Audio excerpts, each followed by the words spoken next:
everyone, I'm Diane Marks, Senior Instructional Designer here at Florida Gulf Coast University, and this is our first challenge.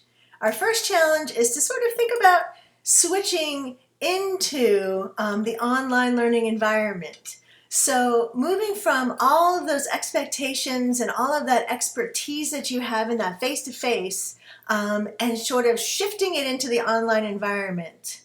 I like to say that you can do everything online that you can do face-to-face, but it takes a little bit of planning and you have to sort of utilize the best of technology. So those are some of the things that we'll be learning in this module.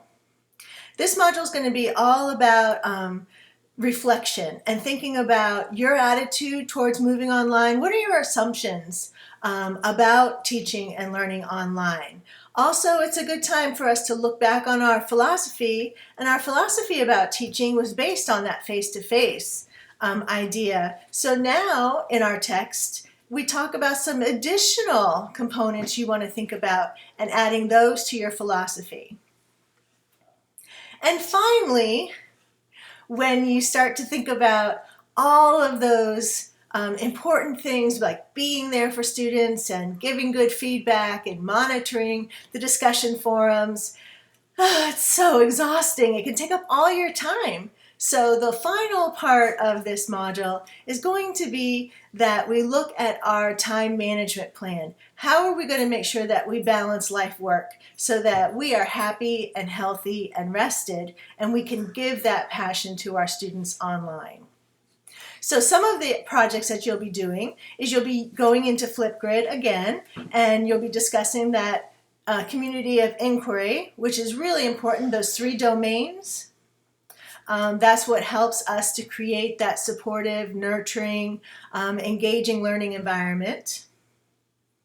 You'll be doing a little survey about your attitude toward online learning, and these are nothing major. It's just time for you to reflect on sort of where you're currently at with your assumptions, your beliefs, your experiences.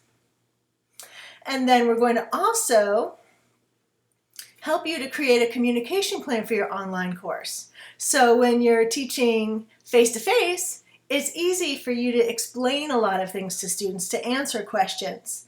In an online learning environment, it's so much better if you can be proactive. So we ask that you put together a detailed communication plan outlining your expectations for your communication with students, students' communications with you, and communications between students. So we'll be doing that in this module as well. And then finally, we're going to ask you to again do a little reflection about what you've been doing well and what you'd like to learn more about and do better. So this is another jam-packed module for you. I hope that you enjoy it. It's our very first challenge. I know you guys are up for the challenge.